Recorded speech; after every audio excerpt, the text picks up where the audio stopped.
Hello, everyone. Wow, has it ever been a busy couple weeks here? How are you doing, Alicia?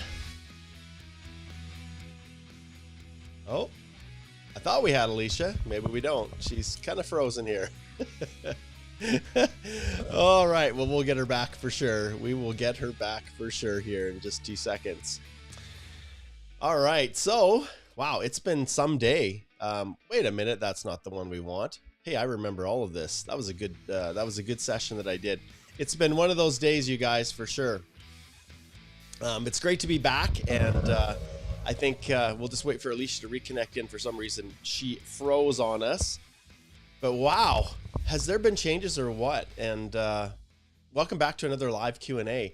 I feel like I've been away so long that I don't even know how to do these live Q&As. It's been some crazy week.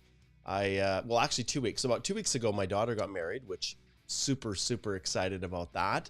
It was a wonderful day, and yeah, I'll share pictures. I'll do a live video maybe a little bit later in a couple days. But then shortly after she got married, then I had some surgery done. So that surgery has really knocked me right off of my my chair here in the office, and my ability to go live and announce and be right at the forefront of all of these changes that are going on. And, you know, you get so involved in these things that to not be able to go live and to not be able to talk about things when you want to, it's really frustrating. And so I wish I could have been out there sharing insight and knowledge about all of these crazy changes, but that's life, right?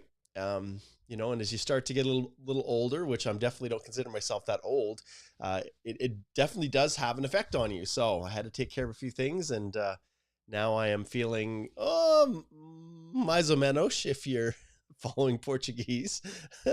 But we are here, and as soon as Alicia gets back connected here in, then we'll pull her back on. But yes, there have been some pretty big changes, big announcements. We know that Minister Miller has been busy. We know that right now as we speak, if I'm not mistaken, he is going to be going live to announce more specialized permanent resident programs. And for many of you, like, I don't blame you if you're upset. The reality is, with what Minister Miller is announcing, it's leaving many of you still high and dry. And so those of you who are here as temporary foreign workers who have sacrificed so much to be able to come to Canada to study and then work with the hope of getting permanent residence, it's really difficult because, well, the pathways are just not there, right? And I'm just going to shift over here and see if I can share this screen. Okay, and this is what Minister Miller, we'll wait till Alicia kind of connects in, but this right here, I'm not sure if I get the audio going. And for all the work that you do with your team to ensure that we get connected in Northern Ontario, which is very important. Un gros merci de tout le monde ici. Je vais commencer.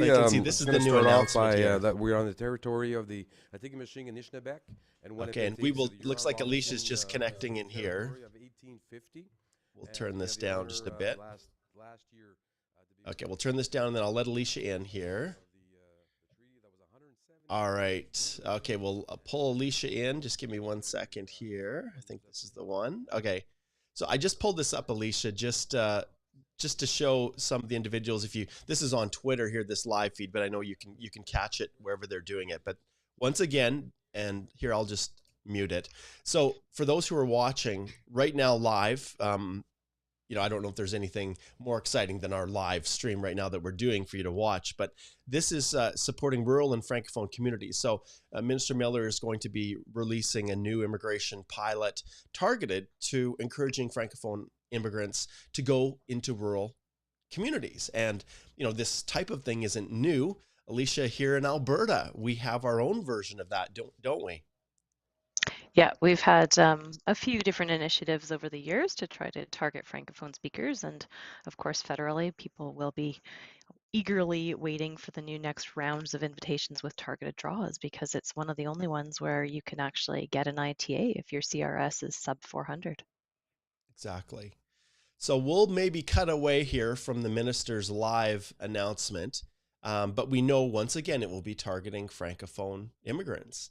And so, Alicia, let's take this and let's just shift over here to the most latest round of invitations. And I'm going to pull up my mic here. You guys can just deal with the mic. I've got some mic problems and I know my audio is not very good. So I'm just going to keep the mic up here where you guys can all hear me just fine.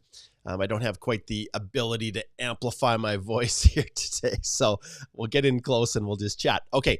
So if we look down here, what do we have, Alicia, in our most recent round of invitations that took place about a week ago? Yeah, February 29th. Like this is huge. 336 is the CRS. And it's a specific targeted French language category-based draw.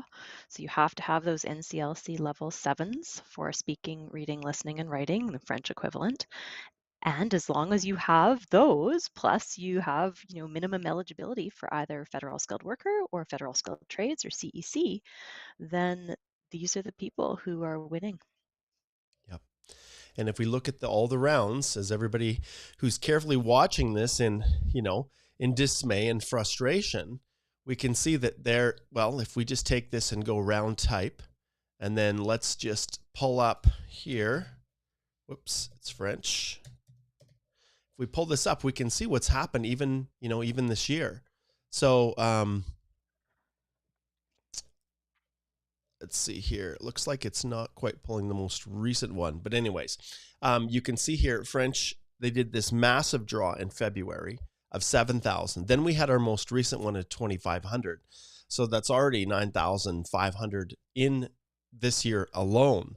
And I don't know, Alicia, if you remember what they said, some of their expected, I guess I should say, what the expected percentage of Francophone immigrants within the total express entry complement. Do you remember what their focus was on, how many they intended on bringing in? Yeah, well, it used to be 11 to 15% is what they had said last year. And then they said they actually met more than that for 2023. And then in the announcement about a month ago, they said they were actually increasing that overall figure. So Right. they actually have a higher percentage that they're looking at for Francophone draws. Right. Never before have there been so many candidates focused exclusively on this. And remember, Quebec has its own program as well. And they're not targeting English, that's for sure. It's Francophone, French speakers coming to Quebec, and they have their own programs. And why are they doing this? Well, we're a bilingual country. And so it makes sense that they would encourage people that speak both languages to come and settle in, all across Canada for sure. But Alicia, there's a lot of people that are here, a lot of people that are looking at these general draws, 534, who are very quickly now realizing that their hopes are done. Like they literally do not and will not have a pathway forward to permanent residence, even if they're to get an LMIA in some instances, which is something we do a lot of as a firm right now.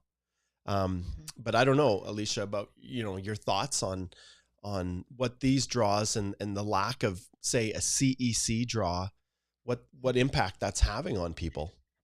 It's really tough. I have a number of clients right now who are sitting at over 500, but they're not hitting like 534. So they're over 500. They've got really healthy CRS scores, but their work permits are starting to expire next month or in May or a couple months from now. And they're really trying to figure out, what do they do? Do they have to go back home to their home country where they've probably not been for some time because they were here as a student? They did their postgrad work permit. They've been working for years. Maybe they have, an employer, but maybe that employer is not able to do an LMIA. So they are really scrambling to try to figure out an alternate arrangement also, because of course we know that study permits are not an option, right? Sometimes in the past, one of the spouses would have the open spousal work permit, the other one would be the principal applicant on the study permit.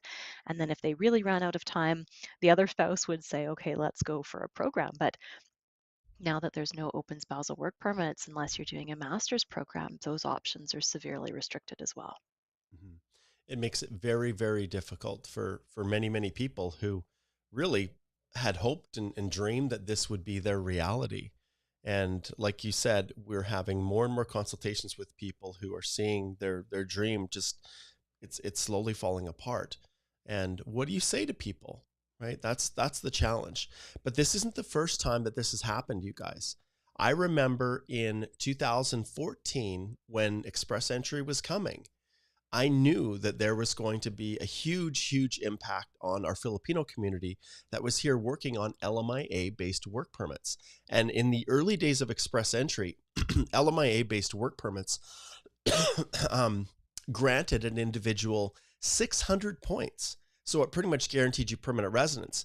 But there were a lot of Filipino workers who were on postgrad work permits who fully qualified under the Canadian Experience class, who were in food service or whatever it might be, who realized with the imposition of Express Entry and the change to the eligibility, they were obviously able to put a profile into the pool with CEC, but they weren't scoring high enough because their scores just were lower, and anyone with an LMIA was getting a full 600 points. So it was going to have a massive effect. And I remember, Alicia, it must have been maybe November of 2014, when, in the office in Calgary, I remember there were days where I had 10 consultations with people all day, each day, just trying to brainstorm ways in which they could potentially be saved. But in most cases, they were counting so much on CEC, they were eligible, that they had no backup plan. So 9 out of 10 times I had to tell them, I'm sorry, but there's nothing that we can do, and you're going to have to go home. And that is the world that we're in right now. And we also know, and we followed it very carefully, that there is an unbelievable amount of corruption out there.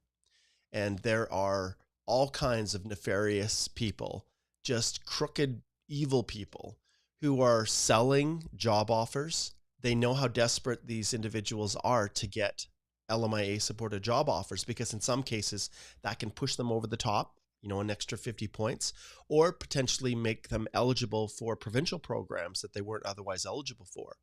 And so people are spending, $30,000 to $60,000 on these job offers in this crooked, evil world, this corrupt world. And people are exploiting them and taking advantage of them because they know really, it's really hard to target them. And I've said this before, but I wish every Canadian that was involved in that would be thrown in jail, and every permanent resident or anyone who didn't have citizenship would be just removed back, and just literally kicked out of the country. So And Mark, that's my I view. just Yeah. I just spent the last hour working on podcast notes for us so we can go and do a podcast on what Canadian employers need to know, the top essential things when they have foreign workers. And it is starting to get more and more difficult for bad actors, and that's the good news. Yeah. But it also means that Canadian employers need to really up their game and understand that the landscape has changed fundamentally, and there are really important things that Canadian employers need to do when they are employing foreign workers under the International Mobility Program or under an LMIA, so that they are not breaking the law. So yes, for sure, bad actors, hopefully it will get easier to catch them because of new requirements that have been put in place provincially and federally as well. Indeed. All right. Well, I have definitely, we've kind of beat that one, but this isn't the only thing that's happened, is it, Alicia? We've had a whole bunch of other things that are taking place and have been announced, and lots of changes. What else do we have? So one of them quickly is just there was a new IEC International Experience Agreement signed between Canada and Finland. So if you happen to be between the ages of 18 and 35, you have a brand new opportunity to pursue this Canada-Finland IEC International Experience category. So these are great programs. They are programs that are usually very well subscribed. So you have to get on Oh, things wrong quickly, one. make sure that you meet program eligibility requirements. And there's usually kind of a waiting list and a race. So make sure that when you apply for those, you've met your funds requirements, medical requirements, you've got everything lined up to meet program eligibility for IEC, so that when those programs open and that window of opportunity arrives, you're ready and you've got everything lined up ahead of time. And we've also had some significant changes to the visa world as well, have we not? Hmm. And so, of course, if you happen to be a Mexican citizen, then there were significant changes released just last week about what to do in terms of your visa requirements. So it's fairly complex, and I've been seeing things from our colleagues across the country saying that in some instances, people were notified that their visas were canceled or that they needed to go apply for a new visa when they didn't think they had to, depending on what kind of work permit, whether they had an ETA that was issued prior to them applying for a work permit at a port of entry. So there are some wrinkles with this, and it's going to have to play out a little bit. But this is big news. Most people received an email saying that your visa's canceled, you've got to apply for a new one.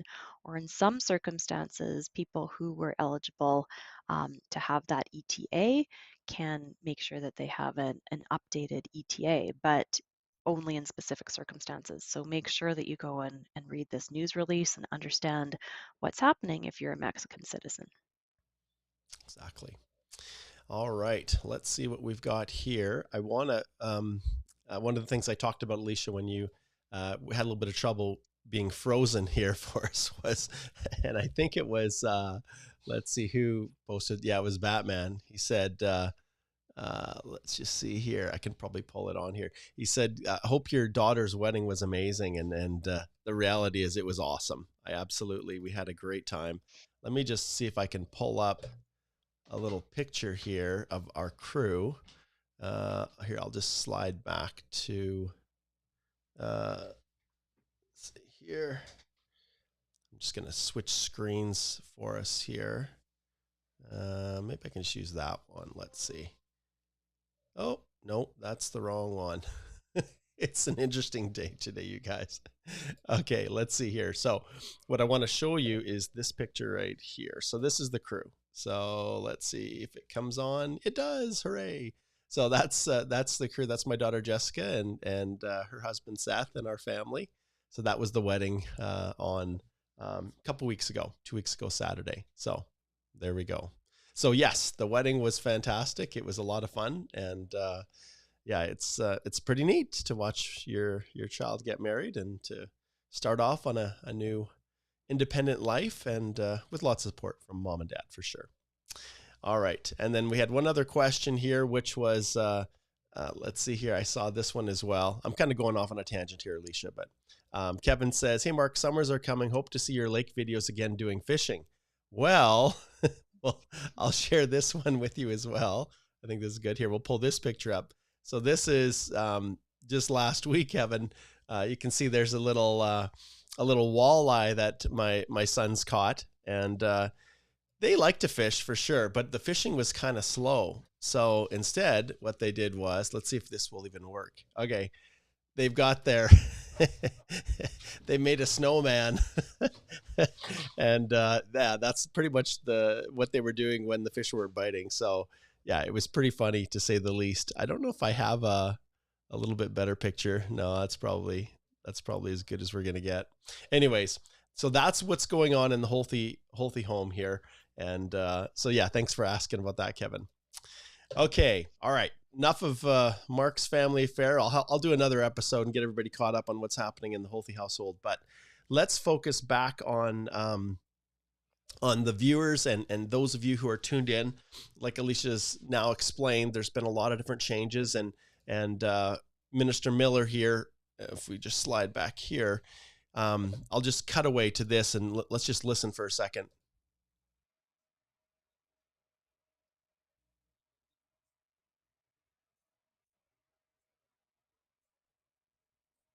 Not sure if we can hear this.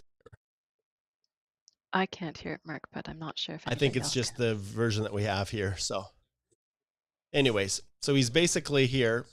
We can just stop it here again. So the minister here, like I said, is announcing a new pilot, and they don't seem like they're done, Alicia. And so this pilot here supporting rural and Francophone communities, this is, I think, the beginning of more targeted pilots.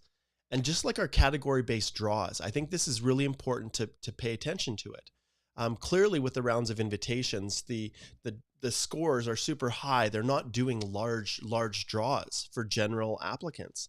There seems to be a real focus on trying to target specifically the types of candidates that are the priority of the government.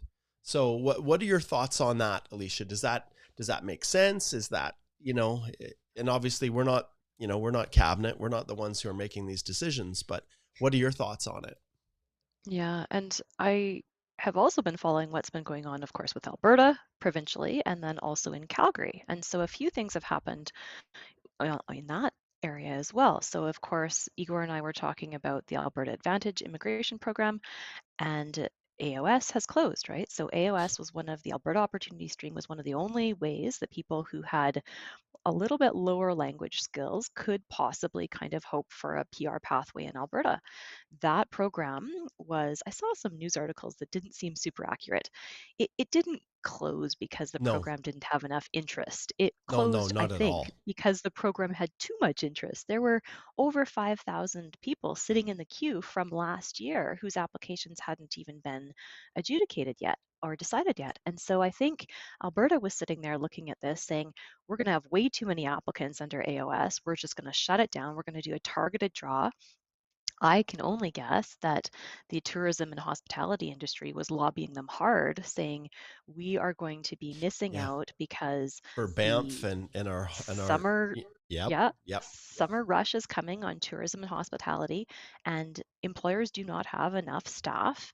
And we know this, and it's been a priority area for Alberta for a while now, where they've said construction, hospitality, tourism, agriculture. There are some things that they are really trying to promote. And so these are more of targeted draws, and it's aligned with what employers are saying that they really need in terms of their labor market demand needs. And so and consumer needs. And so more and more I think immigration strategy is tied to employment and to large Canadian employers and what employers need. And we've seen this vacillate over the decades mark, right? We know that mhm, there's been kind of this very targeted, we're going to only specify yep, these jobs, and then kind of it opens up because sometimes the government realizes, you know what, we can't get it right all the time. And so if you make things laser focused to specific industries or not codes, the risk on this is always that you get it wrong, right? And that the world shifts in ways that you don't expect. So it seems like we're coming back into this world where it's very targeted draws. So they did the tourism and hospitality. That was for some low wage occupations as well. It was gone, right? They said we're opening up 500 on Friday. By Monday morning, they said we're oversubscribed, we're shutting it down. So those pathways just disappear. Also, Calgary, for the first time for a municipality, actually published its long range labor market needs. And so they are saying specifically to, Canadians who are here, who are going to school, to kids, to our people who are retraining, these are the jobs that we need. And a lot of them are in construction, some of them are in education. So these are areas where cities and provinces, and I think the federal government at large as well, especially with the housing crisis, is saying if we're bringing people in, there really needs to be a strong correlation to their employment and what job they will be filling. yeah, yeah. It's you think of these cycles that you've talked about. What people don't realize is that what was old is new again, and it cycles through. There's Mhm. and one of the challenges too with being very specific in targeting certain occupations or industries is that they're always relying on data that's outdated, and it's really hard to marry together for permanent resident purposes because of the delays. Occupations that are kind of in demand, this year may not be in demand next year. And so that's always been the problem. And there's always a political element to it as well. Industries that are more powerful lobbying industries can often have a greater impact on the decision making of the government compared to smaller industries that might be hurting as well. And like it or not, things are political. And so if you can, if the the party in power knows that there's going to be more votes on one side versus another, and the decisions that they make are going to impact on their chances of getting reelected, that does have a role. And it doesn't matter which political party's in power. And so sometimes there's a little bit of a danger of that creeping in, right? And whereas if it's a general draw, then it's open to, you know, those with the highest human capital. So I like the fact that there's still a mix, even though the general draws are super high. At least there are those draws, and we are going to in future weeks here, you're going to start to see more francophone content as we connect with especially French language experts, and you're going to see a little bit more of that on our channel. Those of you who have subscribed, and let's just see here, I want to give a shout out to Sam. I think it's Sam here. Yeah. Sam says that they're waiting on their PR application to process since December, hopefully not too long to go. And that's right, Sam, you're into about 3 or 4 months, which is pretty traditional. He says, thanks for your help. And then he said he found the masterclass quite helpful. So Sam was one of the subscribers to the Express Entry Masterclass. And if you go to our channel, I'm not sure if we've updated it.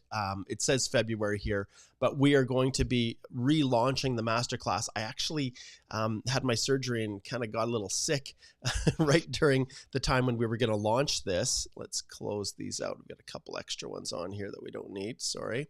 But we are going to relaunch this probably next week, our next Masterclass. And so there's the ability for you to connect in and join me on that, the access all the course material in the masterclass. So just letting people know about that. But yeah, there's lots of individuals that are still finding their way through, but those of you who have come as postgrad work permit, on postgrad work permits, often you don't have a lot of foreign work experience before you came. Often you just have maybe your bachelor's degree, or heaven forbid, if you're convinced to come for a 1-year program or something like that, it's just your scores are just not going to be high enough. And without a labor market impact assessment, there's going to be an end to your stay here in Canada. And that's really, really challenging and it's disappointing as well. Now, I want to point out, Alicia was talking about all of these different changes. I just want to let everybody know, because sometimes we're so focused here, and with ChatGPT and all these things, people aren't always looking, Googling things anymore. But if you go to our website, you can see that the Canadian Immigration Podcast, we are turning out a lot of really short, discrete episodes. And so you can see Alicia and Igor in my absence were really good. They've announced these. Now, I updated this, Alicia, but pretty much the date that we released this, almost, the program was closing.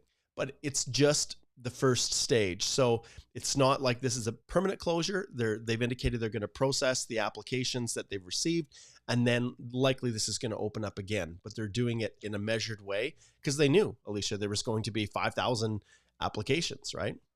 Well, and so Mark, I also updated my blog article. So if you show listeners where that is, because they didn't give us any program details on Friday, and Igor and I were trying to release another podcast talking about top 5 reasons, like what are the things you need to be doing to prepare right now. And they launched it on midway through. I didn't even see the program actual details come out until during half the day of Monday, and they launched it, and then or Friday, and then by Monday they said they were shutting it down. So on Friday they had said that they were opening only a few spots, and I forget the exact figure because I looked at it and then I didn't write it down, but it was 600 and some spots that they were going to allocate to this. They said the first tranche would be 500 spots, and then they would see. But they got 500 applicants so fast that they shut it down by Monday. And so, yes, it is closed. They will probably take more applicants, but like less than 200. And so you're looking at like maybe another 150 spots. So if this is something that is your only pathway to PR, then make sure to go and read these program requirements, take a read of my article, look at that document checklist for the tourism and hospitality stream very carefully.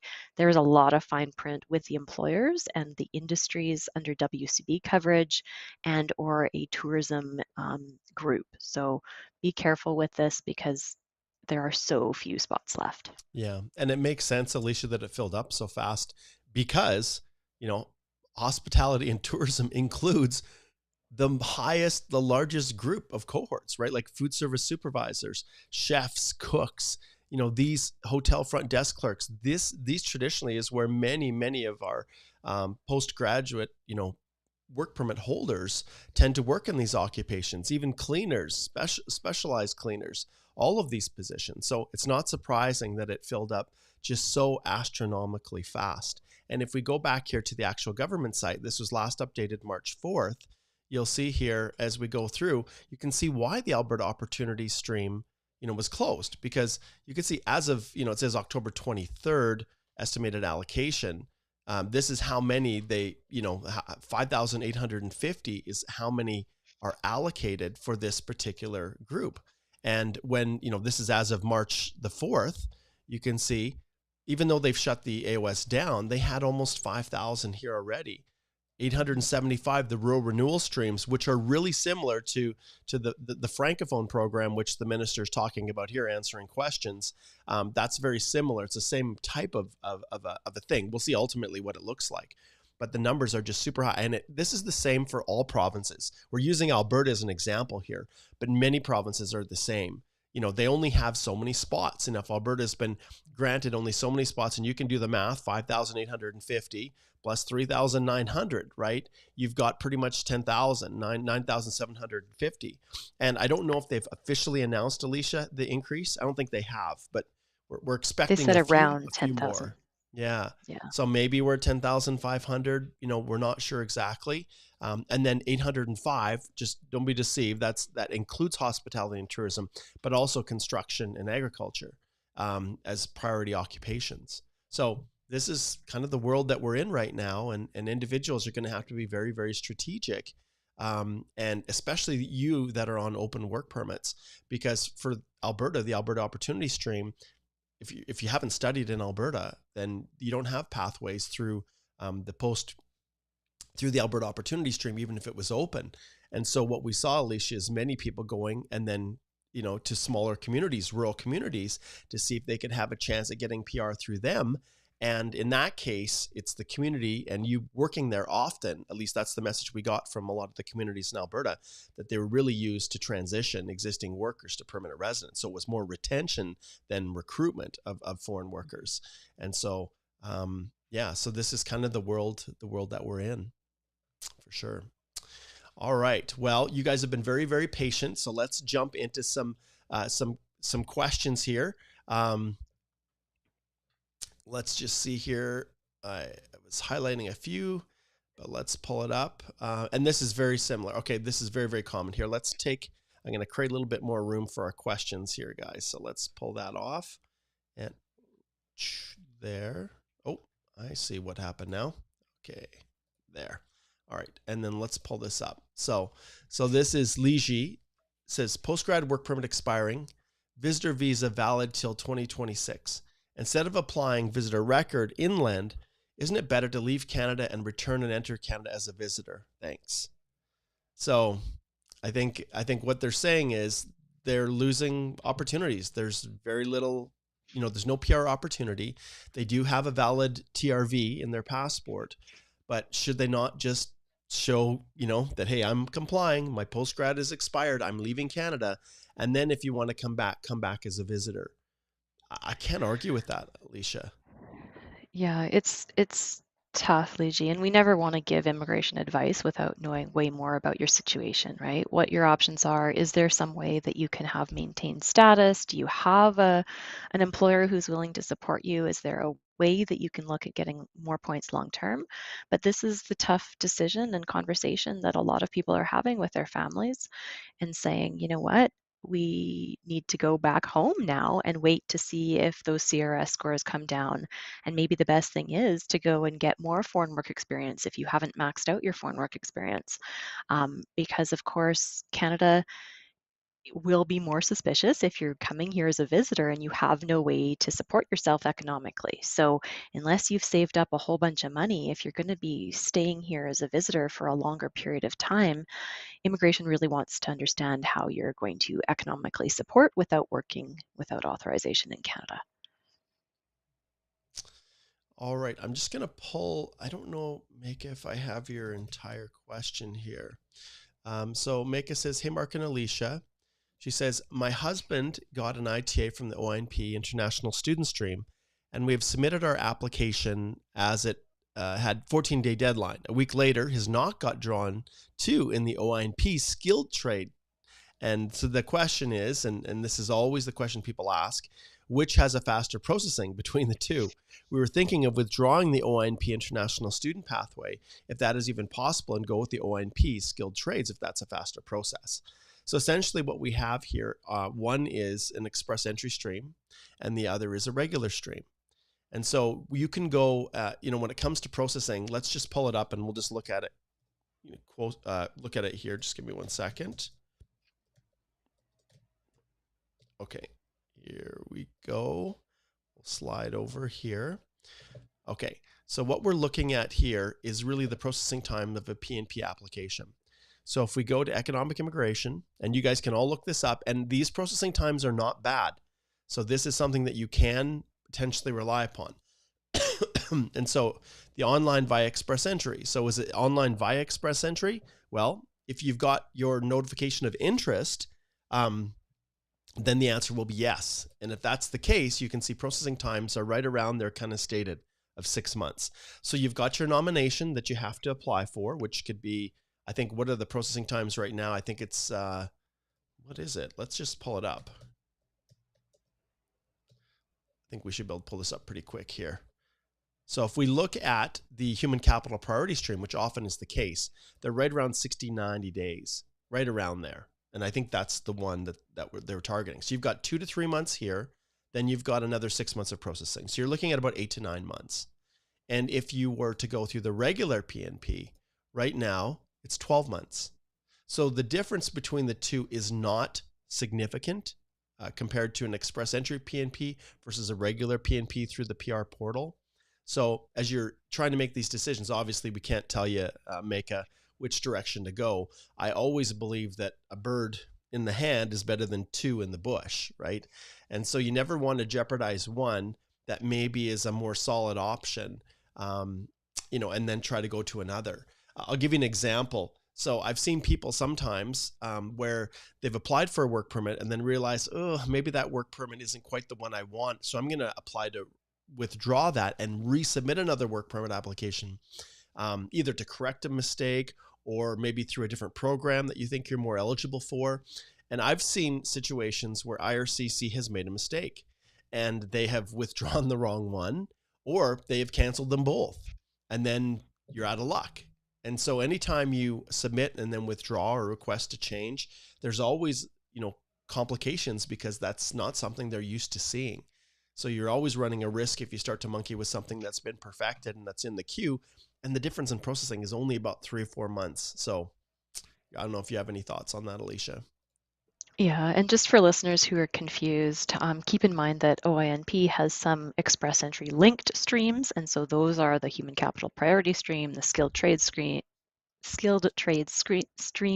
and the French-speaking skilled worker stream. And then the other ones are going to be employer-specific usually, and they are non-express entry linked. And so that's where you're filing your application through the PR portal if you get nomination through the province. So that's why there's slightly longer processing times. But Mark's right. Like if you're switching between 2 applications and you don't actually have the other one perfected yet, and you're going to be withdrawing an application, the other thing that happens usually is that some people try to get, like they might have a nomination through a province, but then they're hoping that they get a federal ITA, right, on a category-based draw. So I've seen that happen. And then what often happens, of course, is that their profile is locked once the province has given them a nomination. And so then you can't go back and double dip and try to get that federal ITA as well. So just be careful if you're trying to switch between categories. I mean, you're in the enviable position of already having options. Options, yeah. Yeah. And I'll just bring this up, Spider-Man here. When you're, the interesting thing is maybe the Indian job offers are 40 to 50, but yeah, if you're coming from China or Taiwan, Korea, yeah, they're freaking insane. Like I've seen $150,000. Like it's so So corrupt and So yeah. what I want to say, Mark, is Mm, report these people, yeah. right? You guys have power as observers, as witnesses to what is going on.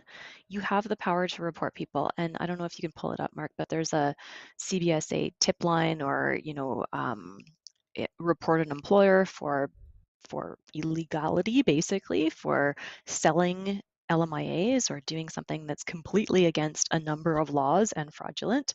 So report people. This is the only way that IRCC, that ESDC, that CBSA can actually go and investigate. So make sure that you follow these links and provide information to the authorities because it's the only way that people can get shut down. Yep, exactly. And so these are just some examples. International student victim of fraud. There's the client support center, and then you can just follow the prompts to get, to the situation that best correlates with what's happening that you're aware of. So yeah, nothing will change. Nothing will change unless people are willing to come forward for sure. All right. Okay. Okay. Kevin says I'm still young. Okay. Thanks, Kevin.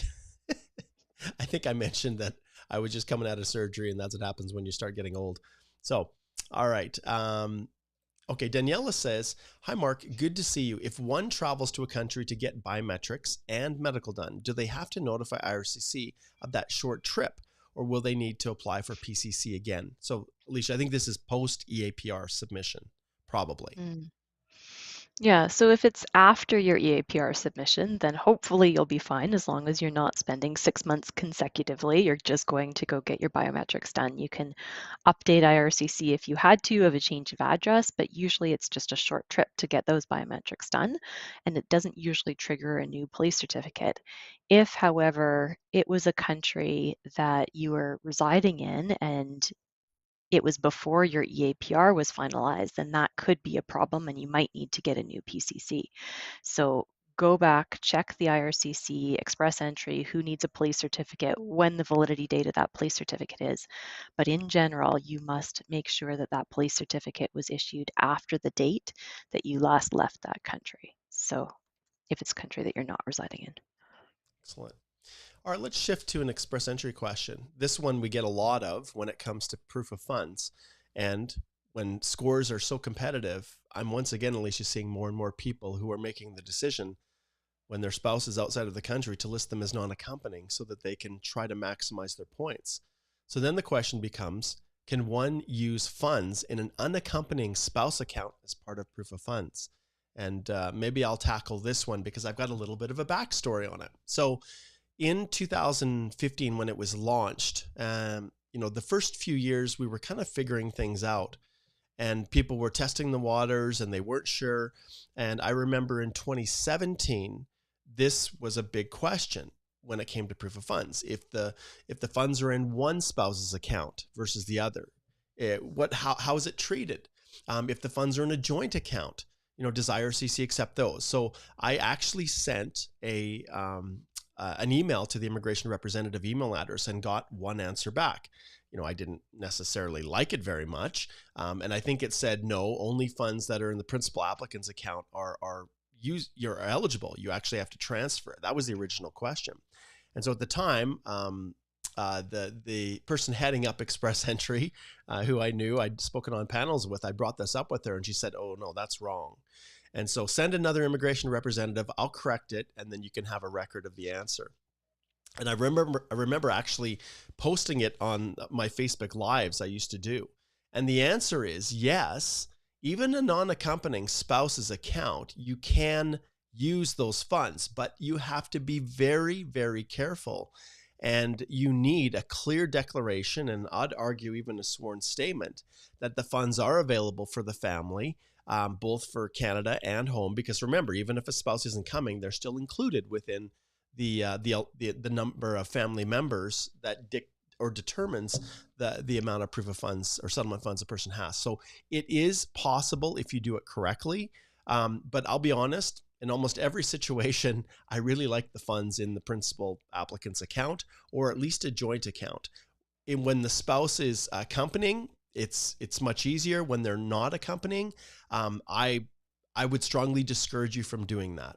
So even if the government, and I've got emails saying that you can potentially do that, officers make all kinds of decisions. And if there is I would by far, my short answer is I would rather have those funds in a joint account or an account of the principal applicant. And remember, anytime there's big, large sums of money that are dropped into your account, you have to explain where they came from. So once again, showing the source of the funds, explaining these funds were in my spouse's account. We've moved them over to my account for the purposes of settling, and this is where they came from. So you have to be really, really careful. They do have flexibility, but you have to set it up right. You just have to do that. All right. Next question is from Carolinda. If a postgrad work permit was given for a year only due to the passport expiry date, how can the remaining of the time be claimed? Does the new application have to be submitted by paper only? So Carolinda, there is policy guidance on this. You can search for recapture of time. There's actually, I think, an FAQ on the IRCC website as well that it says, can I extend my postgrad work permit? And it says no, unless you're recapturing time. So if you completed a 2-year program of studies and you ought to have had a 3-year postgrad work permit, then as long as you can show that the only reason that you were given a shorter term on the initial PGWP was because your passport was expiring. So normally in the bottom of the PGWP itself, there'll be a remark that says granted to expiry of passport. Then you can go and you can do that recapture of time application. But yes, there are specific requirements about how you submit that application. So make sure you go and follow all of the details in terms of how you submit that PGWP application, and make sure that you do it, of course, before your current one expires. So make sure that you stay in the country and you have maintained status. All right, this is a kind of an Alberta-centric question again. This is from Sol, and it's important, I think, to clarify a few things for the viewers. So it says, Dear Mark, I haven't seen Alberta Express Entry, family connection, and primary occupation in demand since October 2023, processing times and inventory, nor AAIP stream update. One of the things you guys have to realize is that the vast majority of provinces have way more individuals already living and working in the province, way more than they have spots to nominate. And there was a time when Alberta didn't have enough workers in Alberta to fill all of the spots. And so there were individuals outside of the country that did fall into an occupation in demand category. And remember, they never really posted what these occupations in demand were. They relied on, the government's salary, the surveys, the labor surveys, and you could go and look those up. So they were a guiding, kind of a guideline. But there was a time when people could receive a notification of interest from Alberta, like you receive in Ontario if your occupation lined up, or, to some extent family. But there are so many people in Alberta, as attested to the fact the AOS is closed and the other programs are, oversubscribed, that they really don't need to reach out outside of the province to extend notifications of interest. Now, with that being said, I'm not saying that it's not possible, but the vast majority of candidates are already living and working in Alberta, and that's the case for many of these provinces. So, Alicia, what are your thoughts? And Mark, I think if you can flip over to the AAIP processing times and inventory, I think people might be getting confused, because if you look at that website, the top part says this is the summary of allocations for 2023, and they've only updated as of October. So on Monday, they actually had it updated as of September of last year. But if you keep scrolling down on this page, now they have the application volumes and processing, and then they break it down by which stream. So if you look at the stream for workers, you can see see that there was actually a draw under Alberta Express Entry on February 13th of this year, but it was a very, very small draw, right? So they've only done a few little draws as of 2024, but they are still doing draws under Alberta Express Entry, but only for the dedicated healthcare stream so far. So the top part has how they allocated things for last year, for 2023. If you keep scrolling down, then it's got streams for workers, then it's got streams for entrepreneurs, and then it's got applications by volume, and then it's got the express entry draws at the bottom.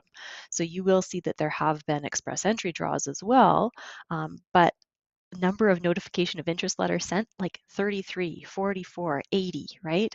Like these are not high numbers.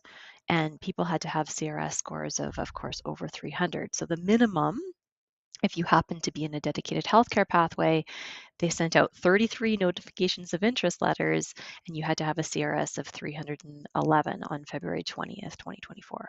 So Yeah. yes, they are still doing draws. You just have to scroll down to the bottom of the page to see how those draws are being allocated. Yeah. And I would argue that the vast majority, there's probably only a very small proportion of these notifications of interest extended to people that aren't already working in Alberta. So yeah, if you are someone who received the notification of interest and you're outside of Canada, I'd love to hear it. But, from our experience, what we've seen is, there are so many people here in Alberta working that they have an ample supply of individuals that are in a position to gratefully and willfully submit, applications to get these precious nominations. All right, let's jump to a few more questions here. Okay, this one is from, I think, did we answer Daniela's? I can't remember if we answered this one. Hey, Mark, good to see you. If one travels to a country to get biometrics and medical done, do they have to notify IRCC if that short trip, or will they need to apply for PCC again? Yeah, so that's what we were talking about earlier. So we went through the fact that, if it's, as long as you've already submitted your EAPR, then you should be That's okay. right. Theoretically, IRCC can ask for updated police certificates if they so choose. Okay. And this one here says, I've applied for a visitor record extension for my daughter due to a new passport. Can I cancel that application after receiving an e-COPR if it doesn't get approved before? Well, I think the answer is yes, you can. They'll probably cancel it. If you catch it soon enough after you become a permanent resident, you might be able to get your processing fee back, but sometimes that's more unlikely. Okay. And it also, oh, yep. I was just going to say, be careful too, because sometimes if you don't get your PR card and you need your child to travel, you're in a little bit of an in-between world there. You bet. Thank you for those who are expressing, congratulations. I appreciate that. Okay. Okay. We've got Amin says they're from Morocco here. Great to have you connecting in, Amin. Okay, Mehdi says, landed in Canada and I provided a permanent address, but for a personal reason, I have to go back to my country for a month before coming back to Canada. Do I need to be present to pick up the PR card? Yeah, and so this is a problem. So a lot of people try to do, these landings that basically are called soft landings, where they just come here, they say, okay, here's my e-COPR or my actual COPR, and then they get on a plane and they leave. Well, the problem with that right now is that it is taking a long time to get your PR card issued. And yes, they want you to be physically present, and you have to say that you're physically present in order to do that PR card portal. And so if you have left the country and you're in that in-between world of having signed your confirmation of permanent residence, but not yet traveling on a PR card, you either need a PR card or a PR travel document for them to let you back in as a permanent resident. So it becomes very complex. I'm going to pull up a question. This one here, Alicia, is one that touches a sore spot on me. I'll let you answer it. Basically, Svetlana says, good afternoon. I'm interested in information about digital nomads visa. Is there a difference? What province a digital nomad planning to spend his time in Canada? Thank you. So, little background, you guys. We'll give you a little bit of a background here. And that comes from, let's slide over here. I'll share the screen. It comes down from Minister Fraser. So Minister Fraser launches Canada's first ever tech talent strategy at Collision Conference 2023. As a part of that was, let's see if this is the same one. Well, this is the backgrounder. As a part of it, he announced or talked about promoting Canada as a destination for digital nomads.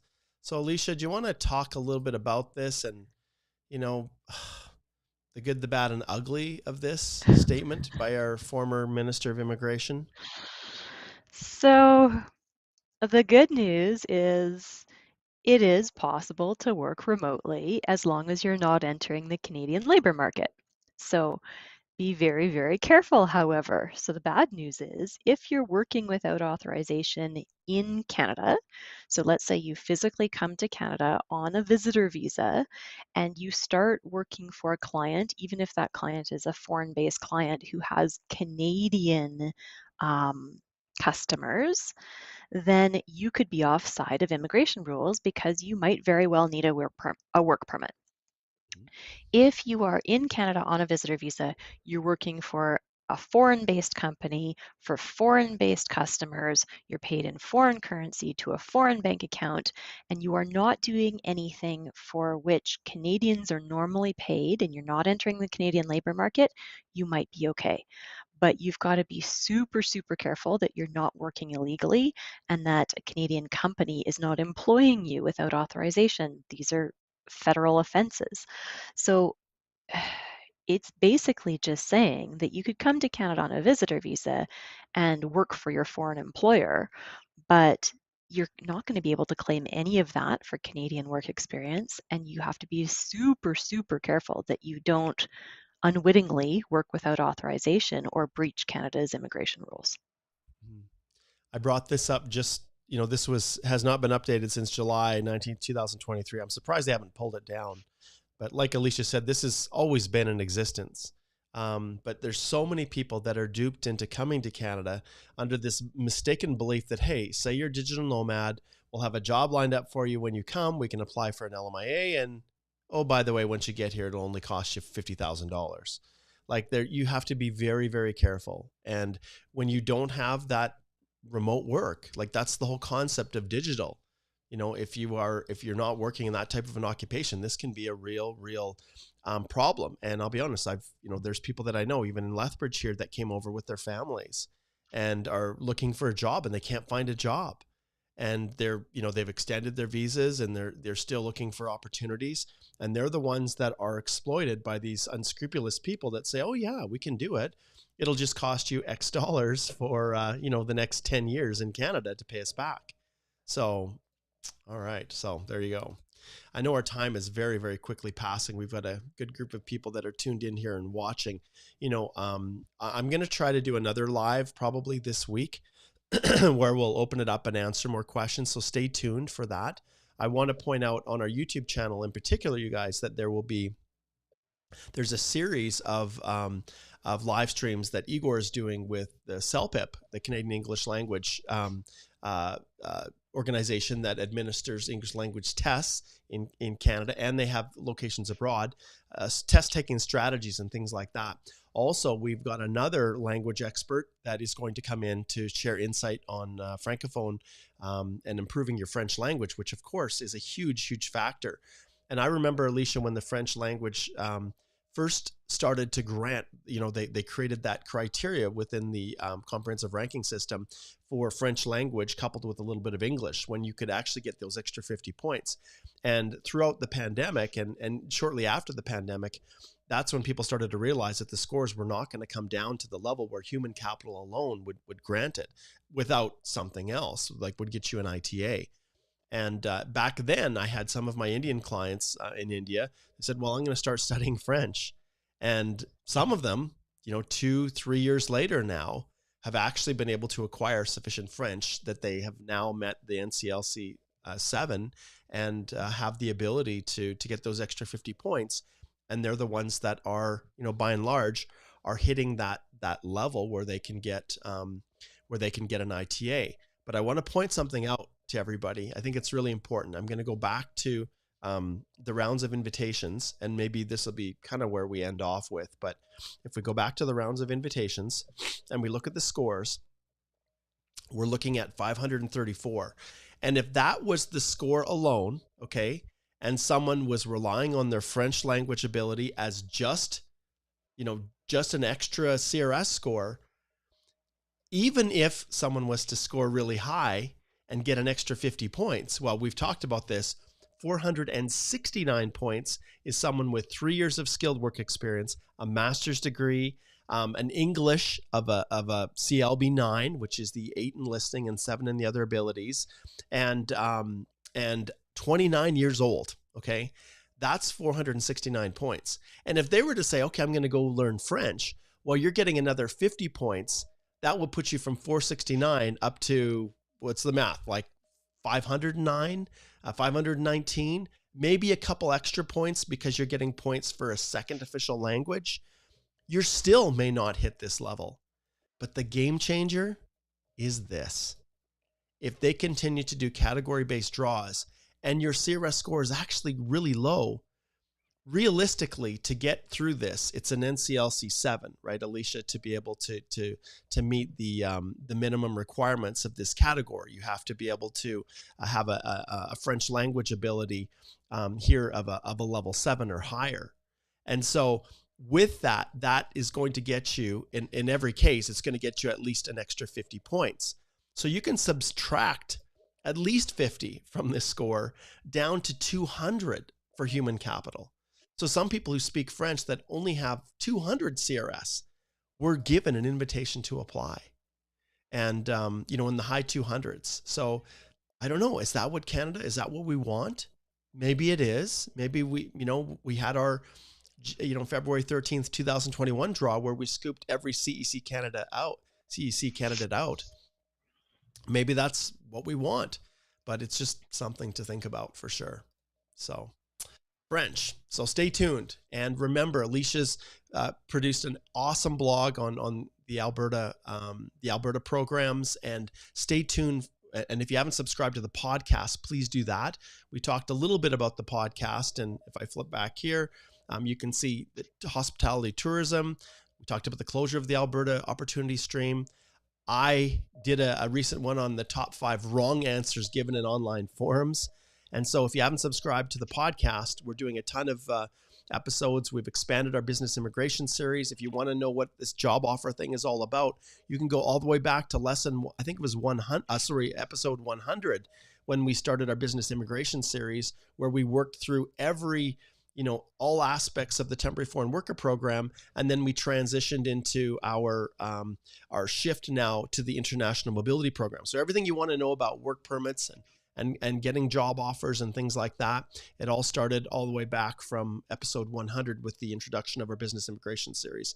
So check that out. These are another great resource, as well as the YouTube channel and wherever else you're watching this. So, and remember, if you haven't yet subscribed to the Express Entry course, go ahead and do that. We're going to launch next week.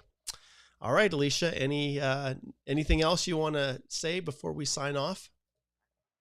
Yeah, I guess just stay tuned for the new podcast too. If you're an employer and you are thinking of, or you already have foreign workers, make sure that you've got your house in order internally. So there's a lot of things. I've been doing a lot of business immigration recently, and some people, even when you have an employee who might be coming in under an IEC, for example, there's still things that you need to do, even if it's an open work permit and you are employing a foreign worker. So we're going to release a podcast on the essential things that you need to know, top 10 things essential that employers of foreign workers need to do and be aware of. Excellent. All right. Thank you, everybody, for tuning in. Excuse me. And we will be right back at it again here shortly in another live stream. Thanks for being here, everybody. And we wish you all the best as you're trying to navigate your way through this crazy world that we call Canadian immigration. Take care.